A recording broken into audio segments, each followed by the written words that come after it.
നമസ്കാരം.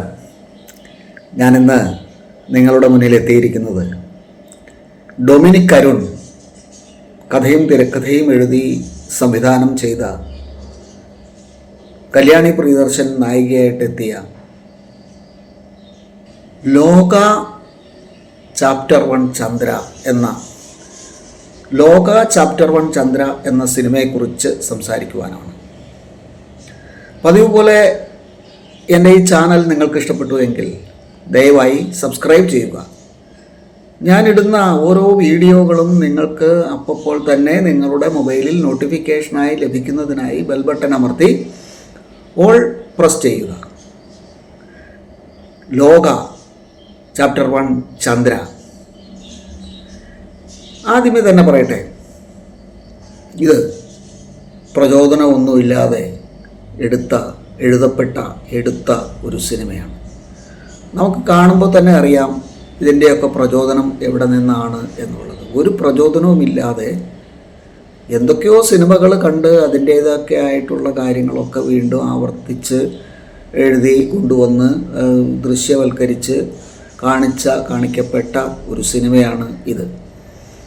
Utter absence of all പ്രിട്ടൻഷൻ എന്നാണ് William ഹാസലിറ്റ് പറഞ്ഞിരിക്കുന്നത്.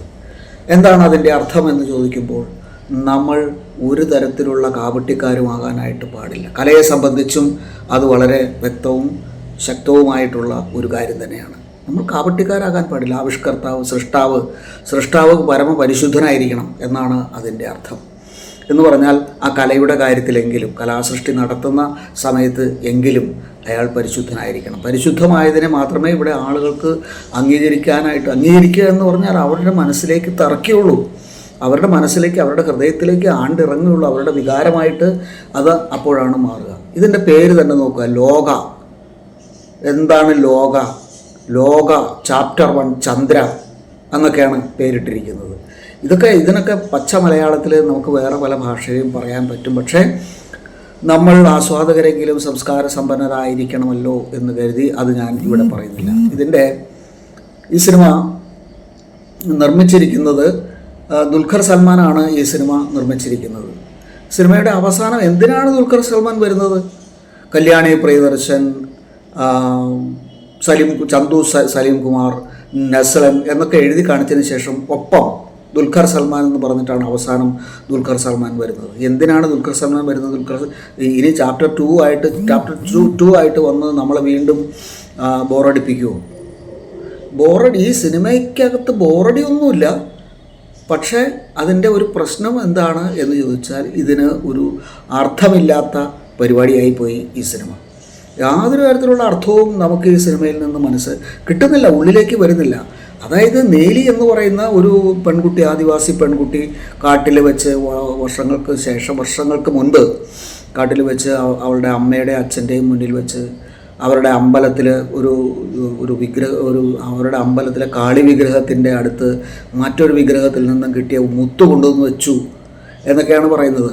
ആ കഥ പറയുന്ന ആൾ ഇദ്ദേഹമാണ്, വിജയരാഘവൻ്റെ ഒരു ഡോക്ടറാണെന്നൊക്കെ പറയുന്ന കഥാപാത്രമാണ്. ആ കഥ അദ്ദേഹത്തിൻ്റെ കൊച്ചുമകളോട് പറഞ്ഞു കൊടുക്കുന്നതായിട്ട് കാണിക്കുന്നത്. ഇതിൽ ടൊവിനോ തോമസ് വരുന്നുണ്ട്. പിന്നെ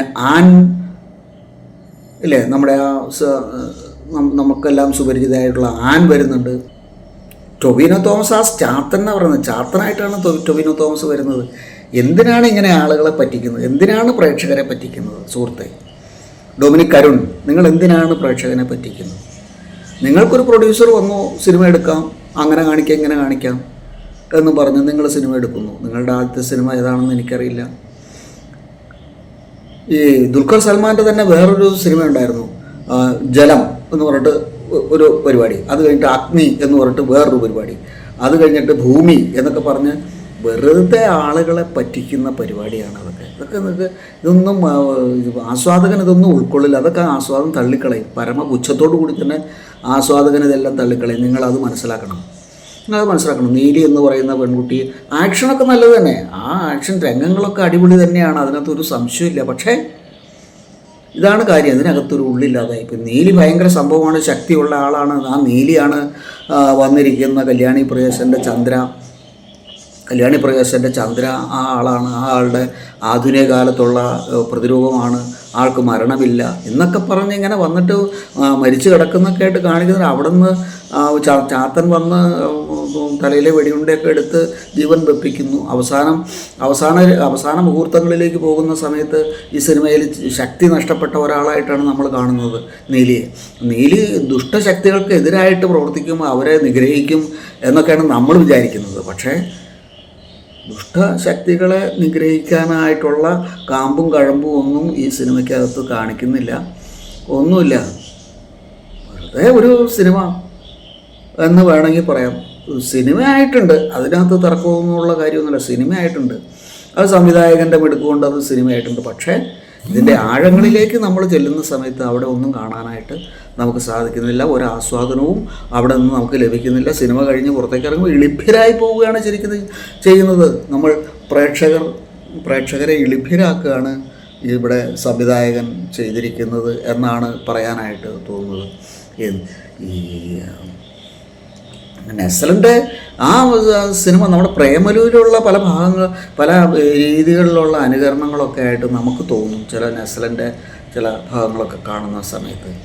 ഇതാണ് ഒരു അതായത് കഴിവില്ലാത്ത ആളുകൾ, അതായത് പ്രചോദനമില്ലാത്ത ആളുകൾ, പ്രചോദനം കൊണ്ടാണ് കലാരംഗത്തേക്ക് വരേണ്ടത്, കലാസൃഷ്ടി നടത്തേണ്ടത്. അതില്ലാത്ത ആളുകൾ പലതും കണ്ട് അവിടുന്ന് ഇവിടുന്നൊക്കെ എടുത്ത് അതിൻ്റെയൊക്കെ അനുകരണമാക്കി മാറ്റി സിനിമ ചെയ്യുന്നു എന്നുള്ളതല്ലാതെ ഇതിനകത്ത് വേറെ സംഭവങ്ങളൊന്നും നമുക്ക് പറയാനായിട്ട് ഇല്ല. അതാണ് ഈ സിനിമയെക്കുറിച്ച് ആമുഖമായിട്ട് പറയാനുള്ളത്. സാൻഡിയാണ് ഈ സിനിമയിൽ നാച്ചിയപ്പ ഗൗഡയായിട്ട് അഭിനയിക്കുന്നത്. കന്നഡത്തിലാണ് ഈ സംഗതികളൊക്കെ നടക്കുന്നത്. നമ്മൾ കണ്ടു ഹൈദരാബാദിലാണ് പ്രേമലുവിൻ്റെ ഭാഗങ്ങളൊക്കെ ചിത്രീകരിച്ചിരിക്കുന്നത് ഹൈദരാബാദ്. പക്ഷെ പ്രേമലുവിലൊരു ജീവിതമുണ്ടായിരുന്നു സുഹൃത്തെ. നമ്മളതാണ് മനസ്സിലാക്കേണ്ടത്. ആ ജീവിതത്തിലേക്ക് നമ്മളെ വലിച്ചു കൊണ്ടുപോകുന്ന ഒരുപാട് സംഗതികൾ, ഒരുപാട് കാര്യങ്ങൾ അതിനകത്തുണ്ട്. ഇതിനകത്ത് എന്താണുള്ളത്? ഈ സിനിമയിൽ ഒന്നുമില്ല. ഒരു നാച്ചിയപ്പ ഗൗഡ വന്നു, അയാളൊരു ചെറിയ പെർഫോമൻസ് കാഴ്ചവെച്ചു എന്നുള്ളതല്ലാതെ ഈ സിനിമയുടെ ആകത്തുകയായിട്ട് വരുന്നതായിട്ടുള്ള ഒന്നും തന്നെ നമുക്ക് ഇതിനകത്തുനിന്ന്, ഈ സിനിമയ്ക്കകത്തുനിന്ന് നമുക്ക് ലഭിക്കുന്നില്ല. അതാണ് ഇതിൻ്റെ ഒരു പ്രശ്നം എന്ന് പറയുന്നത്. ദുൽഖർ സൽമാനല്ല, ഇനി മമ്മൂട്ടി വന്ന് ചെയ്താലും സംഗതി ഇല്ലെങ്കിൽ പ്രേക്ഷകൻ്റെ ഉള്ളിലേക്ക് സിനിമ എത്തുകയില്ല, അല്ലെങ്കിൽ പ്രേക്ഷകൻ്റെ ഒരു അനുഭവമായിട്ട് സിനിമ മാറുകയില്ല എന്നുള്ള കാര്യങ്ങളൊക്കെ ഇവരൊക്കെ എന്നാണ് പഠിക്കുന്നത്, എന്നാണ് ഇവർ മനസ്സിലാക്കുന്നത്? കുറേ സിനിമകളൊക്കെ കണ്ട്, അത് കണ്ട്, ഇത് കണ്ട്, അവിടെ കണ്ട്, ഇവിടെ കണ്ട്, അങ്ങനെയൊന്നുമല്ല ഹൃദയം. നമ്മൾ ജീവിതം ആവിഷ്കരിക്കണം. ശരി പോട്ടെ, ഇത് നീലിയുടെയും ഒരു ഫാൻറ്റസി കഥയാണെന്ന് തന്നെ വെക്കുക. അപ്പോഴും അവിടെയും പ്രശ്നങ്ങളാണ്. ഫാൻറ്റസി കഥയിൽ പോലും പ്രശ്നങ്ങളാണ്. ഫാൻറ്റസിയെ യാഥാർത്ഥ്യമാണെന്ന് തോന്നിപ്പിക്കുന്നതാണ് യഥാർത്ഥത്തിലുള്ള കലയിൽ നടക്കേണ്ട കാര്യം.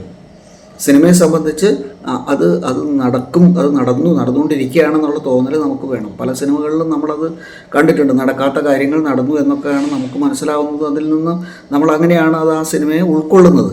പക്ഷേ ഇവിടെ അത് സംഭവിക്കുന്നില്ല. ഇവിടെ നമ്മൾ കല്യാണി പ്രിയദർശൻ്റെ ഫസ്റ്റ് ഫൈറ്റ്, അവിടെ പോലും ഒരു ഫൈറ്റും നടക്കുന്നില്ല, ഒന്നുമില്ല. വെറുതെ കുറേ വെടിവെപ്പും പടക്കം പൊട്ടിക്കലും പിന്നെ കാർട്ടൂൺ രീതിയിലുള്ള കാര്യങ്ങളൊക്കെ പിന്നെ കാണിക്കുന്നത്. അതായത് ഇത് കാർട്ടൂണിലേക്ക് പോകാനുള്ള കാരണം എന്ന് പറയുന്നത് തന്നെ ഈ പ്രതിഭയില്ലാത്തതിൻ്റെ കുഴപ്പമാണ്. സംവിധായകനും തിരക്കഥാകൃത്തിനും ഒന്നും പ്രതിഭയില്ല. സംവിധായകനും തിരക്കഥാകൃത്തും ഒരാൾ തന്നെയാണല്ലോ ഇവിടെ. ഇല്ല എന്ന് പറഞ്ഞതിൽ വിഷമം വിചാരിച്ചിട്ട് കാര്യമില്ല. നിങ്ങളെന്നാൽ ഈ അടുത്ത സിനിമയിൽ നിങ്ങൾ പ്രതിഭ കാണിക്കൂ, നിങ്ങളുടെ പ്രതിഭ കാണിക്കൂ. പ്രേക്ഷകൻ മുടക്കുന്ന പണത്തിന് പ്രേക്ഷകന് അതിന് മൂല്യം കിട്ടണ്ടേ, അതിൻ്റെ ഒരു വില പ്രേക്ഷകന് കിട്ടണ്ടേ? അത് ഈ സിനിമയിൽ നിന്നും കിട്ടുന്നില്ല. അതുകൊണ്ടാണ് ഇങ്ങനെയൊക്കെ ഇവിടെ വന്നിരുന്ന് പറയേണ്ടതായിട്ട് വരുന്നത്. ഇങ്ങനെ പറയേണ്ടി വരുന്നത് തന്നെ ഒരു പ്രശ്നമാണ്. ഇങ്ങനെ എപ്പോഴും നമ്മളെ കൊണ്ടൊക്കെ ഇങ്ങനെ പറയിപ്പിക്കുക എന്ന് പറയുന്നത് തന്നെ ഒരു പ്രശ്നമായിട്ടുള്ളൊരു കാര്യമാണ്. ഇനിയെങ്കിലും നമ്മൾ മനസ്സിലാക്കാം.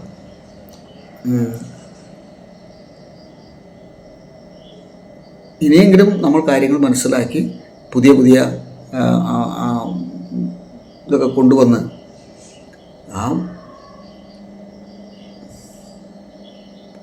നെസ്ലൻ്റെ സണ്ണി, അതിൻ്റെ ഇടയ്ക്ക് ഇദ്ദേഹം വരുന്നുണ്ട് അച്ഛനായിട്ട്. നമ്മുടെ സണ്ണി വെയിൻ വരുന്നുണ്ട്. പിന്നെ വേറൊരു ഭാഗത്ത് വേറൊരു നടൻ വരുന്നുണ്ട്. എന്തിനാണ് യാതൊരു കഥാപാത്രങ്ങളും അല്ലാത്ത രീതിയിൽ വെറുതെ ഒരു മുഖങ്ങൾ കാണിച്ചതുകൊണ്ട് മാത്രമൊന്നും കാര്യമില്ല. അയാൾക്കൊന്നും ഈ സംവിധായകൻ്റെ കയ്യിലൊന്നുമില്ല. ഈ സംവിധായകൻ്റെ കയ്യിലൊന്നുമില്ല എന്നുള്ളത് തന്നെയാണ് ഇതിൻ്റെ. സംവിധായകൻ്റെ കയ്യിലല്ല, തിരക്കഥാകൃത്തിൻ്റെ കയ്യിൽ. സംവിധായകൻ്റെ പണി ഭംഗിയായിട്ട് ചെയ്തിട്ടുണ്ട്. അതുകൊണ്ടാണല്ലോ നമുക്ക് ബോറടിയില്ലാതെ ആദ്യം ഒരു ഒന്നുമില്ലെങ്കിലും കണ്ടിരിക്കാനായിട്ട് നമുക്ക് തോന്നുന്നു. പക്ഷേ അവസാനം പ്രേക്ഷകന് എളിഭ്യനാകുന്നു. ഇത്രയും കാര്യങ്ങളാണ് ഈ സിനിമയെക്കുറിച്ച് പറയാനുള്ളത്.